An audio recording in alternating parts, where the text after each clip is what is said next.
Oke, selanjutnya kita akan belajar tentang integral tentu itu sendiri ya. Setelah kita belajar tentang jumlah Riemann, kemudian keterkaitan antara jumlah Riemann dengan integral tentu. Nah, sekarang kita bahas tentang integral tentu itu sendiri gitu ya. Nah, mengenai integral tentu tadi bentuknya adalah sudah kita ketahui bersama bahwa bentuknya dari integral tentu adalah seperti ini. Integral dari A sampai B dari fungsi f(x) dx itu sama dengan luas A besar adalah luas ya, luas atas dikurangi luas yang bawah gitu ya. Nah, kalau tadi di contoh yang 4.4 tadi karena yang bawah lebih besar, maka hasilnya negatif tadi ya.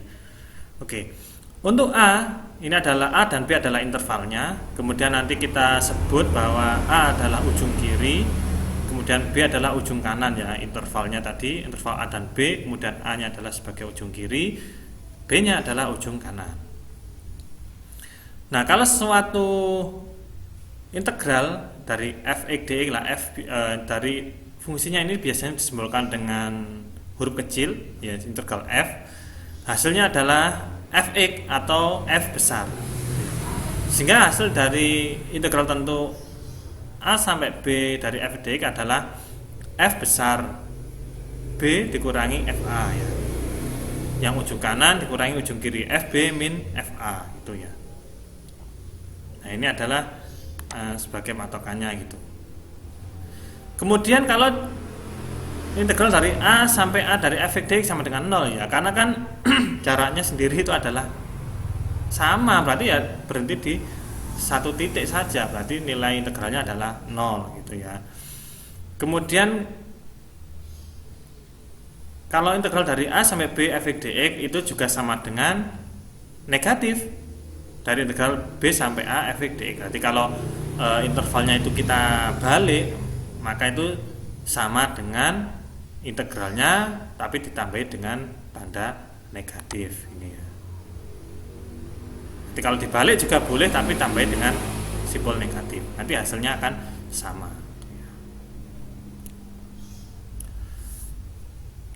Oke.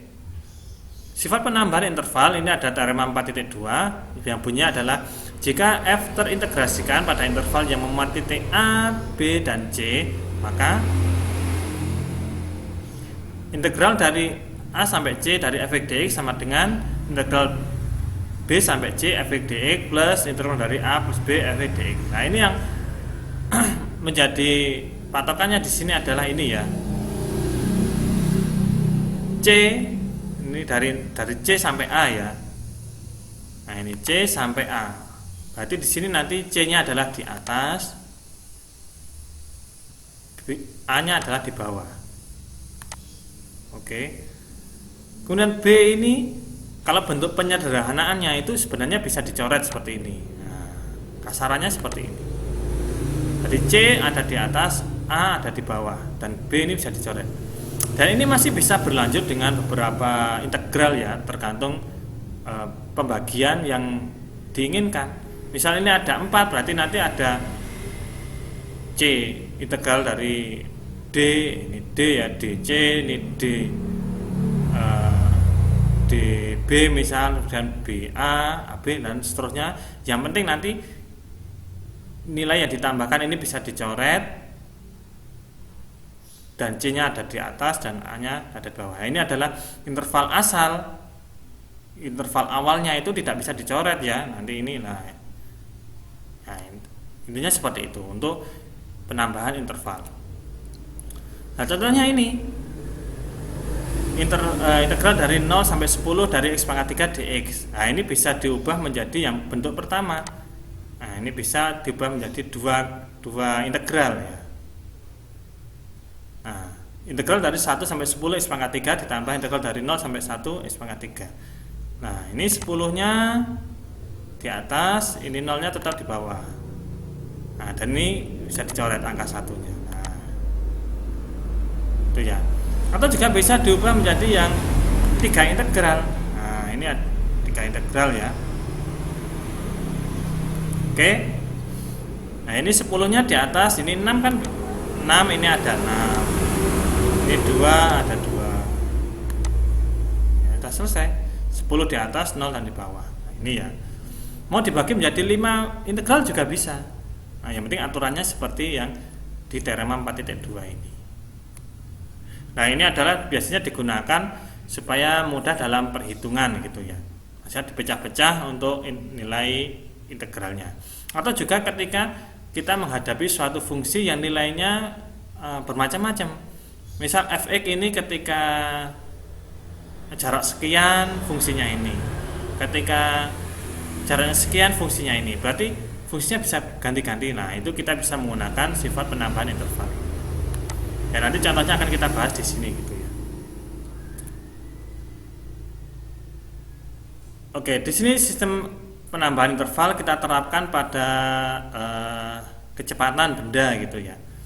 Nah, sebuah benda berada pada titik asal yaitu t sama dengan 0, waktunya adalah 0, kemudian mempunyai kecepatan yang akan diukur dalam meter per detik. Nah, ukurnya adalah pakai meter per detik atau m per s itu ya. Nah, volumenya adalah mengikuti waktu yang diketahui ini. Nah, ketika waktu 0 sampai 40, nah kecepatannya adalah t per 20. Ketika waktunya 40 sampai 60, nah, V-nya sama dengan 2. Ketika T-nya melebihi 60, lebih dari 60, maka V-nya sama dengan 5 min T per 20. Nah, ini ya. Nah, dari sini, nah itu kita bisa menggunakan sifat dari teorema 4.2 tadi.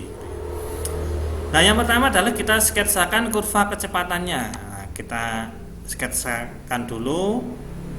Kemudian yang kedua, tentukan posisi benda ketika T sama dengan 80 ya. Karena kita ya ditanya posisi, kemudian yang diketahui adalah kecepatan, maka aturan yang kita gunakan adalah aturan integral gitu ya. Yang diketahui kecepatan, yang dicari posisi atau jarak atau S, nah itu kita berarti menggunakan aturan integral. Oke. Yang pertama kita sketsakan dulu. Ketika 0 sampai 40 ya ini ya. 0 sampai 40 ini menggunakan rumus T per 20 ya. Ketika kita masukkan 0 saja ya, berarti 0 per 20 sama dengan 0, berarti titik awalnya di sini. Kemudian ketika kita masukkan 40 per 20 sama dengan 2. Nah, berarti kita ambil garis lurus saja sampai dengan 2. Nah, kemudian dari 40 sampai 60, nah ini 40 sampai 60, V sama dengan 2, ya udah berarti ini V sama dengan 2, tetap menjadi garis lurus gitu ya. Kemudian ketika melebihi 60, kecepatannya 5 per 5 min T per 20. Oke, kita masukkan saja di sini. Nah, untuk mencari garis ini, nah kita bisa misalkan kita ambil T-nya berapa. Nah, coba ketika kita masukkan T-nya 100 ya. Misal T-nya 100. Kalau T-nya 100 ada 5 min 100 per 20 sama dengan 0. Nah, berarti ketika T-nya 100 sama dengan 0, V-nya sama dengan 0. Berarti kita ambil lurus ini ya. Straight ke bawah ini ya.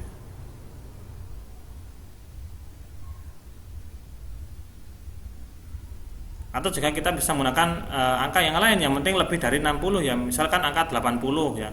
Kita ketika masukkan 80 berarti 5 min 80 per 20 sama dengan 1. Berarti nanti di sini. Nah, ini kan di sini ya. 80 ketemu 1. Nah, ini kita tarik garis lurus. Nah, sama ya nanti ya. Atau kita ambil 200 ya bisa saja. Sama saja ya. Nanti tinggal kita tarik garis lurus dari sini sampai X atau T yang kita ambil tadi. Oke, ini adalah sketsa dari kecepatan benda tadi ya. Oke, kemudian ditanya T ketika 80. Nah, ini T ketika 80. Nah, kalau kecepatannya ketika T 80 kan bisa kita langsung cari ya. Nah, ini kan garis V-nya. Ini adalah garis V, berarti kan ketika T sama dengan 80, V-nya sama dengan 1 ini ya. Nah, tapi yang ditanya bukan V-nya, tapi S-nya. Nah, untuk mencari S maka kita menggunakan aturan integral, gitu ya. Nah, kemudian kita mencarinya adalah mulai dari 0 ya. Kalau langsung 80 ya nggak tahu ya. 80 sampai berapa kan nggak tahu, berarti mulai dari 0 sampai 80. Nah, ini ya. Kemudian kita pecah berdasarkan informasi yang tersedia. Nah, ini dari 0 sampai 40. Ini informasi 1 ya. 0 sampai 40 fungsinya adalah T per 20. Kemudian dari 40 sampai 60 fungsinya adalah 2. Kemudian dari 60 sampai 80 fungsinya adalah 5 min T per 20. Oke. Kemudian kita integralkan masing-masing. Nah, ini adalah integral dari T per 20 sama dengan T kuadrat per 40. Ini adalah batasnya ya. 0 sampai 40 dari sini ya. 0 sampai 40 batasnya. Integral dari 2 adalah 2x, ini batasnya. Kemudian integral dari 5 min T per 20 adalah 5x. Ini 5T ya, bukan X ya. Oke, ini T, ini juga T. Ya, nanti bisa di revisi sendiri. Dan ini batasnya dari 60 sampai 80. Oke. Nah, setelah ini, kita masukkan. Kita menggunakan rumus yang tadi yang FB min FA tadi, dengan B adalah batas atasnya dan A adalah batas bawahnya tadi ya. Oke, ini dikurangi, berarti kita masukkan T nya 40 dikurangi T dimasukkan 0 gitu ya. Nah, ini ya, T nya diganti 40 dikurangi T nya diganti 0. Kemudian ini juga 2T, T nya diganti 60 dikurangi T nya diganti 40. Kemudian ini juga T nya diganti 80 dikurangi T diganti 60. Nah, kita tinggal menghitungnya. Nah, ini karena bernilai 0 ketemu 40, ini 120 kurangi 80 sama dengan 40, dan ini nilainya adalah 30. Sehingga hasilnya adalah 110. Jadi posisi benda ketika T 80 adalah 110 meter gitu ya, di jaraknya. Nah, kalau kita bisa mencari yang T 80, kita juga bisa mencari di T yang lain itu ya. Nanti silahkan dicoba sendiri.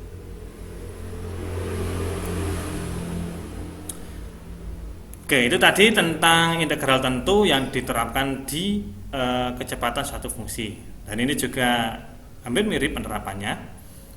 Nah, yang tugas yang latihan 5 A dan B ini adalah sketsakan grafiknya. Berarti kita nanti caranya adalah di X 0 sampai 1 kita gunakan fungsi 2X, berarti 0 kita masukkan ke fungsi, 1 kita masukkan fungsi, kemudian ketemu titiknya kita garis. Nah, kemudian yang lain juga caranya sama gitu ya. Sketsakan yang A dan B, digambar saja. Nah, baru yang untuk latihan 6. Nah, ini adalah kita menghitung ya. Ini adalah mirip dengan contoh soal yang tadi 4.5. Sebuah benda dari T sama dengan 0 mempunyai kecepatan yang diukur dengan meter per detik. Tentukan posisi benda ketika T sama dengan 5. Oke. Ini yang A, kemudian ini yang B. Kalau mau digambar terlebih dahulu ya silahkan, mau langsung dihitung dengan menggunakan integral tentu juga silahkan ya. Dan ini sudah ada kuncinya, yang satunya adalah 8, satunya 9,5. Yang mana? Yang nggak tahu nanti silahkan dicoba itu ya. Oke, demikian tadi materi pada kali ini tentang integral tentu. Kita sudah membahas tentang jumlah Riemann, kemudian menghubungkan jumlah Riemann dengan integral tentu, dan juga integral tentu itu sendiri. Ya, apabila ada pertanyaan silakan disampaikan di kolom komentar atau di grup yang tersedia. Atau juga kalau memang video ini bermanfaat ya silakan tinggalkan komentar di bawah gitu ya. Oke, demikian materi yang bisa kita pelajari pada hari ini. Mari kita akhiri dengan baca hamdalah bersama-sama. Alhamdulillahirabbil alamin. Assalamualaikum warahmatullahi wabarakatuh.